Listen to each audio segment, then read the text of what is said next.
Supervisor Anderson, please. I have a few questions. With item number 17 in the health study, can anybody explain I understand the purpose of the health study, but what are we going to do with it?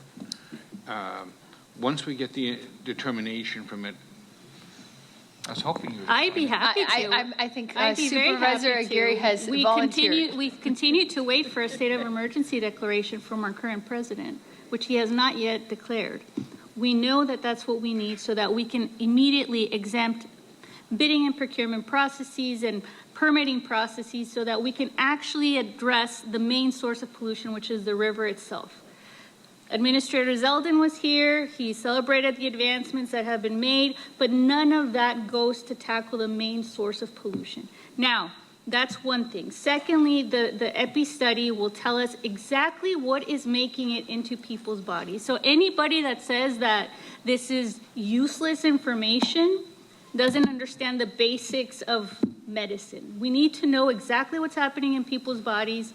We need to know how urgent, we know it's urgent, but if you don't know if your body's breathing in carcinogenics on a daily basis and to what degree, it's like flying blind without any information. So the ultimate goal is to remove the main source of pollution to us, and for that we need the assistance from our state and federal administrations as fast as possible. Thank you very much for that. I'd like to point out three things. One, the tour of your district was very helpful to me. Two, that couldn't have been a slower softball pitch to help you get your voice heard. So don't be angry at me that I gave you a forum, because I took the tour. I'm not angry. I'm just very passionate about this because I know you are. When people say that it's senseless or useless information, no. They're not living in the district and breathing alongside me on a daily basis, these pathogens. I took the tour. I know that, but it didn't come out, and I wanted to give you that opportunity to share your thoughts. And I would like to say that the study is probably one of the most important things we could do, only because this is the second president who hasn't done anything about it. We had 4 years of nothing done prior. So perhaps with more science, more data, we'll have more success with it. I have a couple questions for staff. So we talked about HR1, and we talked about how HR1 is cutting off funding for these programs. Do we have any numbers of how much money has been cut and which programs are being affected today or before June? On a broad scale, I'll just say that I know that when we are monitoring the impacts of HR1, that largely we see that it will be phased in. And to speak to more details, I'd like to call forward the county's Deputy Chief Financial Officer, Amy Thompson.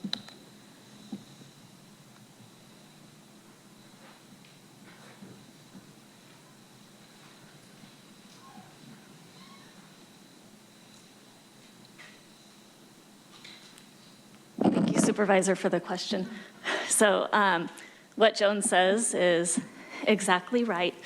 We do anticipate, we're planning right now as part of the budget for a significant impact for our administration funding for CalFresh, and rolling out into subsequent years, we would expect to also see potential funding impacts for CalFresh benefits. We are seeing impacts likely to the recipients of our safety net program starting this year, but the funding doesn't necessarily come directly to us. But recipients will start to see impacts this year. So do we have programs that have lost funding or will lose funding before this June? We do have, not necessarily tied directly to HR1, but we have certainly some programs within public health that have lost funding. Our CalFresh Healthy Living program, which funded services within public health services, aging and independence services, is experiencing reductions. I think we have some, I'm looking at Dr. Hernandez because she might step in, but some immunization funding that is being reduced, and certainly other public health services grants from the CDC that have been targeted and have temporary restraining orders in place that we are monitoring very carefully there. So when I look at, say, the tenant legal services where we're giving $3 million,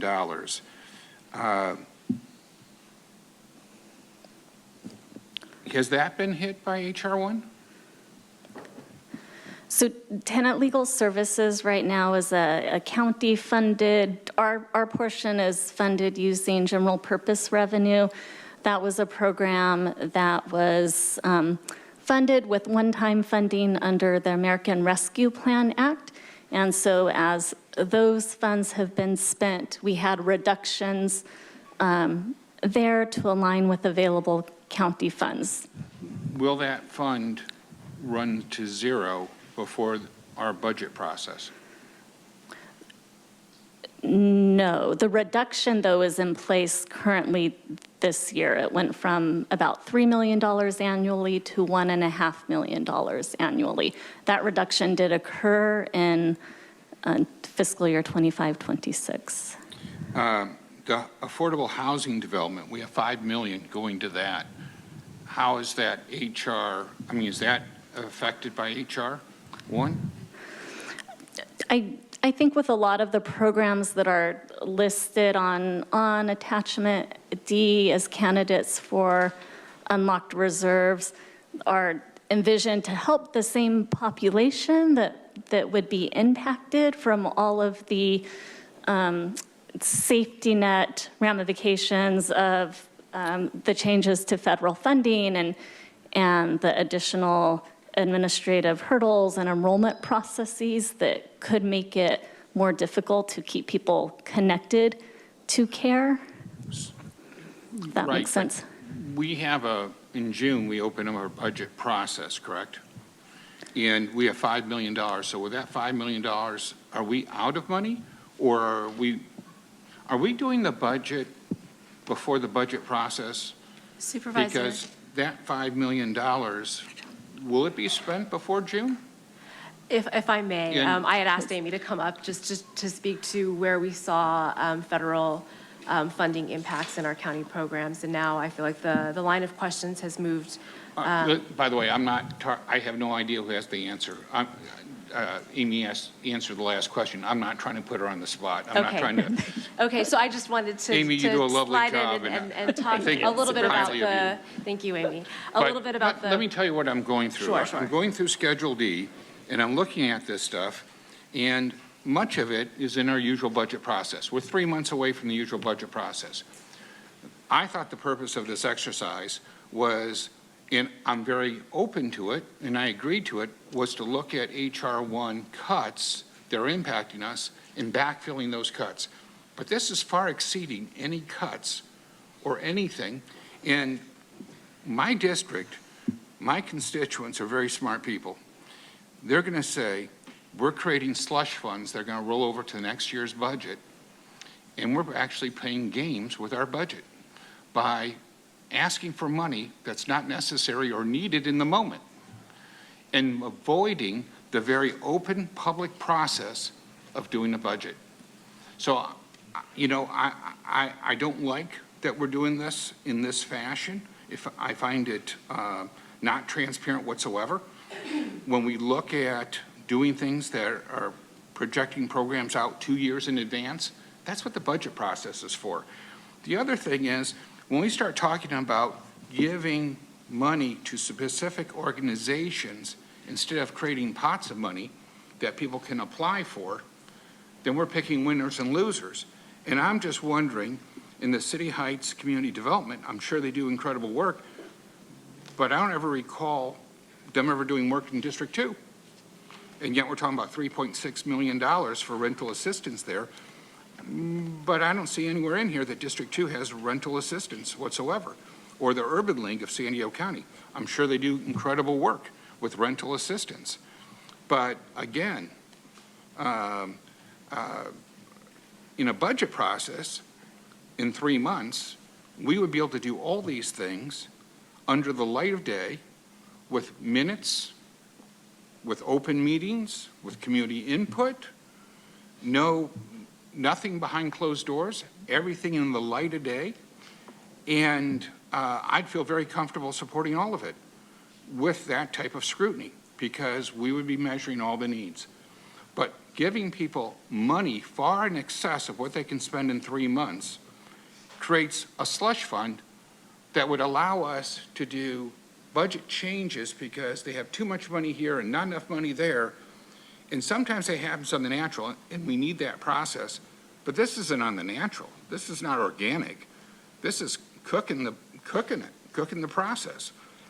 And none of these programs are bad programs. I love all of them. I've supported them in the past.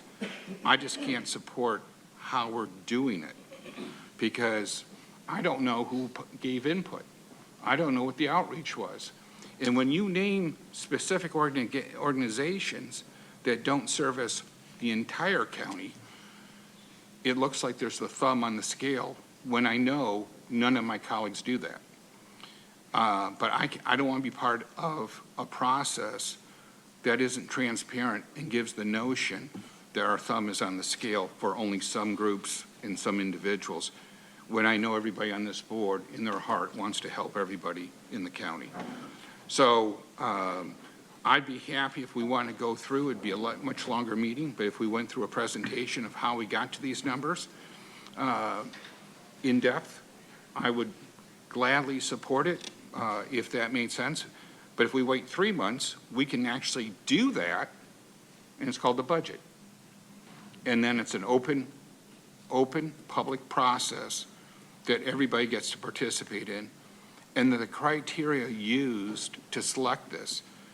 Can anybody share what the criteria was of why we prioritized these over anything else? I mean, how was that criteria determined, and who got to choose it? So I will share a little bit about the background behind how this recommendation came to be. And it started with September, in September of 2025, when county staff was directed to, when the reserve policy was revised, and county staff was then directed to come back to the board in January with a proposed framework on how to spend that amount of funding that was made available with the revision of the board policy. That amount of money was called the unlocked reserves. And when we started to provide briefings to the board offices, and specifically when we made a presentation to the ad hoc subcommittee on sustainable fiscal planning, we realized that we missed the mark with what we were putting together.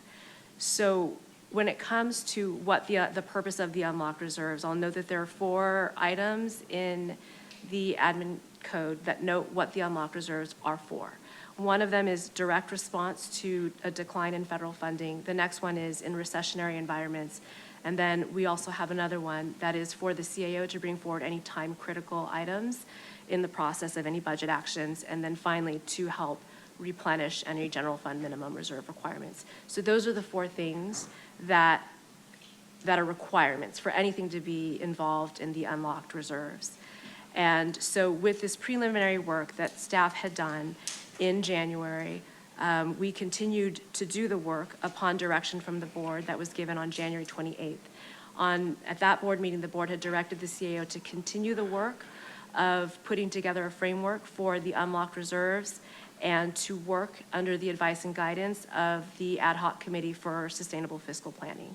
And so following that direction from January 28th, that is what we did. I will also share that prior to that meeting on January 28th, we did have a budget workshop, and we did hear from the community on many things that would be effective in helping to bolster the support that's needed in response to the volatility that we're seeing on the federal landscape. And so that's some context on how we moved forward with putting together Recommendation 19. When you met with the ad hoc committee, were there any minutes or agenda or any public display of any presentations that somebody from District 2 could see or track or follow? We did not, and I would defer to council on what I can share in terms of Brown Act rules, but I'm certainly happy just to speak in concept or principle of what. what happened here or in a separate supervisor briefing. I don't think there's any, to answer your question, no. Okay. It's in the board letter. This is a public meeting, so. Okay. I'm not comfortable supporting this moving forward, although I love all the programs. If we want to have a more depth in presentation so that I understand why we're choosing what we're choosing, and it doesn't just look like we're creating slush funds, because all this money's going to roll over. None of it's going to be spent. And if we were a year away from the budget, but we're 3 months from the budget, all this can be determined in the budget with the most public scrutiny. Nobody in my district can complain I did something behind closed doors, that I hid information from them. Nobody can complain about any of that I picked winners and losers by naming specific organizations instead of pots of money that people can apply for. Everyone's going to understand with the highest and best belief that this is the best policy that the 5 of us could come up with. And I politely urge that in the future that subcommittees or ad hoc committees conduct their business in public with recordings, with minutes, and with notices, so that everybody in the public can track what we're doing and how we're doing it. I know that's not the goal. I mean, I know that your hearts are in the right place. I know that you're trying to fix this. Y'all ran for office because you wanted to improve your community, and I believe that to my core. But I don't see how this is in the best interest of all of our districts and all our constituents if nobody believes that it was an open and fair process and that we weren't able to demonstrate how we came to the decision. But you know my beef is I'm the only one that lives in the unincorporated, so I'm always thinking, how does this impact the unincorporated? And when I look at all this, too much of it doesn't impact the unincorporated at all. And we all have unincorporated residents in our districts. And in my particular instance, they are some of the poverty-ridden communities of my district, and they need us to champion them more than folks that can afford other things. So having tenant legal services is important. Having rental assistance is important. And of course, I've always supported affordable housing development. But unless we can approach this with more detail, I cannot find my way to support item 19. And so I'm glad we bifurcated that. Thank you. Chair, Okay, thank Chair, you. if I may just ask Joan to speak to the ordinance requirement for setting amounts based on the 25-26 thresholds versus 26-27, just as a point of clarification. Sure, and then also in response to some of your comments, Supervisor, I realize I should have shared that a lot of these items that are in this matrix are contemplated to be put to use this year. So much of it is for extension of existing programs that currently are funded with one-time sources. So there is that, and I should have mentioned that. To Ebony's point, based on the ordinance, at the time that it was adopted, it noted that whatever amount became available, which at the time was about $381 million, there's additional guardrails within the ordinance where 25% of that can be spent in any given fiscal year. So that total is about $95 million. So based on the ordinance, we're bound to $95 million of the unlocked reserve per year, no more. Certainly less is fine, but no more. I appreciate that additional comment, but that's why I asked, is this money going to be spent before our normal budget process? And if these dollar amounts matched the reduction that we've received, I would absolutely support it. But they far exceed that amount.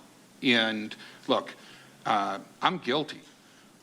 We had $300,000 available, and I immediately jumped on it for the shallow rent, and I want to thank you all, except for the chair who supported it.